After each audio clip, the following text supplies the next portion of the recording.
আইপিএলে খেলতে না পারলেও মুস্তাফিজের নেই ভ্রুক্ষেপ, বিশ্বকাপে তানজিম রাখতে চান না কোনো আক্ষেপ। রাজনীতিকে ক্রিকেটের সাথে মিশিয়েছে বিজেপি, আইপিএল ইস্যুতে মুস্তাফিজের পাশে কলকাতাবাসী। মুস্তাফিজকে বাদ দিতে প্রভাবশালী মহল নেড়েছে কলকাঠি, বিসিসিআই কর্তাদের মন্তব্যে চাঞ্চল্য সৃষ্টি। এনজো মারেস্কার পদত্যাগের পর কাটল চেলসির অচলাবস্থা, ৩.৫ বছরের জন্য লিয়াম রোসেনিওরেই আস্থা। মুস্তাফিজ চিল মুডে গান শুনছেন ফুর্তিতে, পেস ডিপার্টমেন্টের দুই সতীর্থ মোহাম্মদ সাইফুদ্দিন ও তানজিম সাকিবও বললেন আইপিএলে না খেলতে পারা মোটেও বিচলিত করছে না ফিজকে। শেষ মুহূর্তে ভারতের বদলে শ্রীলঙ্কার মাটিতে বিশ্বকাপ খেলাকেও দুশ্চিন্তার কিছু ভাবছেন না বিশ্বকাপ স্কোয়াডে থাকা এই দুই পেসার। কোনো সোশ্যাল মিডিয়াতে কিছুদিন আগে শুনছিলেন সেম গানটা, সম্ভবত ও সবসময় যেরকম গান শুনে রিল্যাক্স থাকে ওরকম মনে হয়েছে, তো চিন্তা করলাম যে ও এত রিল্যাক্স আছে, আমরা তো চিন্তা করে লাভ কি, তাহলে আমরা রিল্যাক্স। ছবিটা টাইগারদের সবশেষ ভারত সফরের কানপুর টেস্ট শুরুর আগে। সন্ত্রাসী হামলার শঙ্কায় মাঠে আর মাঠের বাইরে সাকিবদের ভিআইপি সিকিউরিটি দিয়েছিল ইন্ডিয়া, কিন্তু এবার মহাবিপাকেই আছে টি-20 বিশ্বকাপের আয়োজকরা। রোম যখন পুড়ছিল, নীরব তখন বাঁশি বাজাচ্ছিল। বাংলাদেশ ভারত যখন এক মুস্তাফিজকে নিয়ে কাঁপছে, তখন তিনি মনের সুখে গান শুনছেন। মুস্তাফিজ এরকমই, যে কানপুর টেস্টের সময়কার ঘটনাটা আপনারা দেখছিলেন, যে বাংলাদেশকে তখন নিরাপত্তা শঙ্কায় দারুণ সিকিউরিটি দিয়েছিল ভারত সরকার। এর চাইতে আরও বেশি সিকিউরিটি এবার তারা দিতে চায়। সর্বোচ্চ রাষ্ট্রীয় সিকিউরিটি বা ভিভিআইপি সিকিউরিটি বা প্রেসিডেন্সি সিকিউরিটি যেটাকে বলে, সেই সিকিউরিটিটাই বাংলাদেশকে দিতে চায় ভারত, কিন্তু বাংলাদেশের তারপরও মন গলছে না। বাংলাদেশ কিছুতেই ভারতের মাটিতে বিশ্বকাপটা খেলতে চাইছে না।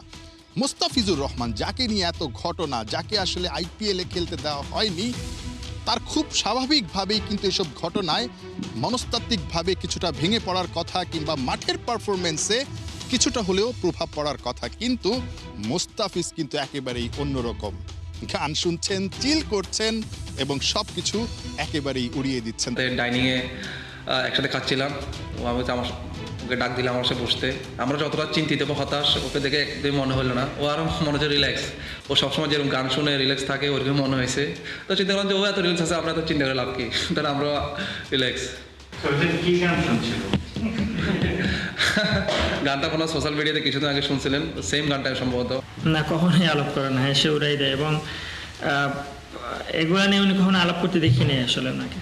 রাজনৈতিক কারণে মুস্তাফিজকে বাদ দেওয়া হয়েছে আইপিএল থেকে। ক্রিকেট আর রাজনীতি এখন মিলেমিশে একাকার। মুস্তাফিজ বিজেপির বিদ্বেষমূলক রাজনৈতিক শিকার না, বাংলাদেশের কেউ নয়, এসব কথা বলেছেন খোদ কলকাতার ক্রিকেট প্রেমীরা। তাদের কথা, ভারতের এমন আচরণে বাংলাদেশের বিশ্বকাপ খেলতে সেখানে যেতে না চাওয়া স্বাভাবিক। রাজনৈতিক থেকে দূরে রাখো, তাই না? তা আমরা সেই রাজনৈতিকটাকেই আমরা ইনপুট করছি খেলাধুলার মধ্যে। ক্রিকেটের এখন ব্যাপারটা হচ্ছে ক্রিকেটের সবকিছু আবার ক্রিকেটের কন্ট্রোলে নেই। বিজেপি বা যারা হিন্দুত্ববাদী অনেকে বলছে যে দীপু দাসকে হত্যা করেছে, তার জন্য তার প্রতিবাদে এটা করা হয়েছে, কিন্তু বাস্তবে যদি তাই হয় তাহলে হাসিনাকে কেন কোলে বসিয়ে রেখেছে? কথা কি ক্লিয়ার নাকি ভেজাল আছে? মুস্তাফিজ ইস্যুতে মুখ খোলা এরা কেউই বাংলাদেশি নন, এরা কলকাতার নিখাদ সব ক্রিকেট প্রেমী।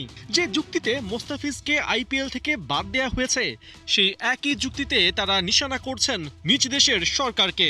ধর্মীয় উগ্র সংগঠন আর রাজনৈতিক এজেন্ডায় কেন দুই বাংলার সম্পর্ক কাটা পড়ছে, এই প্রশ্ন ছুটছেন একসাথে। কলকাতার ইডেন গার্ডেন্স স্টেডিয়ামের গায়ে কপিল দেবের বিশ্বকাপ জয়ের সেই ঐতিহাসিক মুহূর্ত। 6 জানুয়ারি ভারতের এই বড় তারকার জন্মদিনে সেখানকার ক্রিকেট ফ্যানরাও চান বিসিসিআইও যেন রাজনীতির ঊর্ধ্বে থেকে বড় হৃদয়ের পরিচয় দেয়। খেলোয়াড়রা কোনো রাজনৈতিক ছত্রছায়া থাকে না, তারা যখন যে টিমে খেলে সেই টিমের হয়েই রিপ্রেজেন্ট করে। সুতরাং তাদের কাছে রাজনৈতিকটা ম্যাটার, তাদের কাছে খেলাটা ম্যাটার। সুতরাং এখানে যখন একটা অস্থিরতা চলছে, আমার মনে হয় না এখান থেকে বাদ দেওয়া উচিত। মুস্তাফিজ কোনো নিউ কামার নন, নামমাত্র মূল্যে কেনা কোনো মিডিওকারও নন। সেই 2016 থেকে আইপিএল খেলছেন, একটা নয়, দুটো নয়, 5টা ফ্র্যাঞ্চাইজির হয়ে খেলেছেন 8টা সিজন। সে মুস্তাফিজকে যখন রেকর্ড 9,20,00,000 রুপিতে কলকাতা নিলামের মঞ্চে দলে ফেরায়, তারপর এই কলকাতার রাজপথই দেখেছে কিভাবে বাংলাদেশের বিরুদ্ধে, শাহরুখ খানের বিরুদ্ধে হিংসা ঢেলে দিয়েছে গুটি কতক মানুষ। শেষ পর্যন্ত বিসিসিআই তাদের হট্টগোলে নতি স্বীকার করে মুস্তাফিজকে বাদ দেয়। কিন্তু বিষয়টা কি আসলেই এতটা সহজ ছিল? মুস্তাফিজকে বাদ দেওয়া হবে জানতেন না বিসিসিআই কর্তারা। উপর মহলের নির্দেশেই নেওয়া হয় এমন সিদ্ধান্ত ভারতীয় গণমাধ্যম দ্য ইন্ডিয়ান এক্সপ্রেসে জানিয়েছেন বিসিসিআই এর এক কর্মকর্তা। এদিকে বিসিসিআই এর এক সাবেক কর্মকর্তা বলেছেন, বাংলাদেশ যে পদক্ষেপ নিয়েছে তা খুবই স্বাভাবিক প্রতিক্রিয়া। সীমানা ছাড়িয়ে মুস্তাফিজ ইস্যু এখন গ্লোবাল টপিক। আইপিএল থেকে ফিজকে বাদ দেওয়ার জেরে সবশেষ কাউন্টার অ্যাটাক করেছে বাংলাদেশ। সেসব খবর ফলাও করে প্রচার করছে দেশ বিদেশের গণমাধ্যম।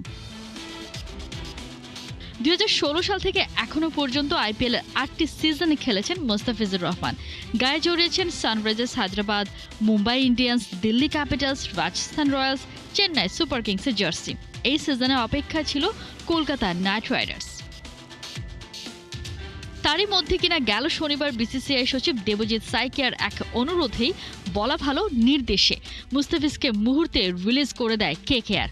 এরপরই যেন আগুন জ্বলে ওঠে। ডেকে নিয়ে বাদ দিয়ে দেয়া এই ঘটনায় শুধু ফিজ নয়, গোটা বাংলাদেশের অহমে আঘাত লাগে। কারণ একটাই, মুস্তাফিজ মানেই তো বাংলাদেশ। এরপর থেকে এক মুহূর্তের জন্যও বাংলাদেশ সরকার পিছপা হয়নি, বরং ভারতের চোখে চোখ রেখে কথা বলেছে। মুস্তাফিজুর রহমানকে কলকাতা নাইট রাইডার্স ছেড়ে দেয়ায় লসটা আসলে কার বেশি হয়েছে? মুস্তাফিজের পাশে পুরো দেশ দাঁড়িয়েছে, অথচ কলকাতা হারিয়েছে ডেথ ওভারের রাজাকে। পুরো ঘটনায় অসহায় নাইট রাইডার্সের যে ক্ষতি হয়েছে তা বোঝা যায়, কিন্তু প্রশ্ন হলো এই ক্ষতি পুষিয়ে নেয়ার অথবা নিজেদের অসহায়ত্বের প্রায়শ্চিত্ত করার কোনো উপায় কি নাইট রাইডার্সের আছে? বাটারফ্লাই ইফেক্ট সম্পর্কে জানেন? না জানলে একটা ধারণা দেয়া যাক। ধরুন পৃথিবীর কোনো এক কোনায় একটা প্রজাপতি ডানা ঝাপটালো। সেই ডানা ঝাপটানোর কারণেই দুনিয়ার আরেক কোণে শুরু হলো ঝড়। ছোট্ট একটা ঘটনার ফলে অনেক বড় পরিণাম আসতে পারে, তা বোঝাতেই ব্যবহার করা হয় বাটারফ্লাই ইফেক্ট থিওরি। মুস্তাফিজুর রহমানকে আইপিএল থেকে বাদ দেওয়ার ক্ষেত্রে কিন্তু বাটারফ্লাই ইফেক্টের একটা ব্যাপার আছে। মিনি নিলামে 9 কোটি 20 লাখ রুপিতে বিক্রি হয়েছিলেন দ্য ফিস। কলকাতা নাইট রাইডার্সের সাথে 9 কোটি রুপি পর্যন্ত লড়াই করেছিল চেন্নাই সুপার কিংস। যদি সেদিন কলকাতা শেষবার নিলামের বোট না তুলতো, অথবা যদি সেদিন চেন্নাই সুপার কিংস 9 কোটি 40 লাখ রুপি দাম তুলতো, তাহলেই তো আইপিএলে খেলতে পারতেন মুস্তাফিজ। বিশ্বকাপ নিয়ে বয়ে যেত না এত ঝড়। কিভাবে? সেই উত্তর খুঁজতে আগে বুঝতে হবে কেন বাদ পড়লেন মুস্তা। শাহরুখ খানের দলে হওয়ায় মুস্তাফিজকে বেশি ঘৃণা পেতে হয়েছে এই সময়। শাহরুখ নিজেও ইসলাম ধর্মের অনুসারী, বরাবরই নিজের মালিকানাধীন দলগুলোতে পাকিস্তানি খেলোয়াড়দের সুযোগ দিয়েছেন তিনি। এ কারণেই সুযোগ বুঝে শাহরুখের বিরুদ্ধে আওয়াজ তুলেছে উগ্রবাদীরা। দ্বিতীয়ত, দলটা কলকাতায় বলেই মুস্তাফিজের ভাগ্যে এমন পরিণাম জুটেছে। বাঙালি বলেই কিনা কলকাতার মানুষজন বেশি আবেগী, এ কারণেই সাধারণ মানুষকে উস্কে দিতে পেরেছে রাজনীতিবিদরা। আর সবচেয়ে বড় প্রভাবক হিসেবে কাজ করেছে পশ্চিমবঙ্গের মিডিয়া। বারবার প্রোপাগান্ডার মাধ্যমে ঘৃণা ছড়ানোর কাজ করেছে মুস্তাফিজের বিপক্ষে। চেন্নাইয়ের শিক্ষা দীক্ষার হার ভালো, ভারতের মধ্যে অন্যতম সেকুলার রাজ্য তামিলনাড়ু, তাই ফিজের গায়ে সুপার কিংসের জার্সি উঠলে হয়তো হতো না এমনটা। আইপিএল থেকে মুস্তাফিজুর রহমানকে বাদ দেয় ক্ষুব্ধ কলকাতার বাসিন্দারা এবং খেলোয়াড় বিভিন্ন অঙ্গ সংগঠন।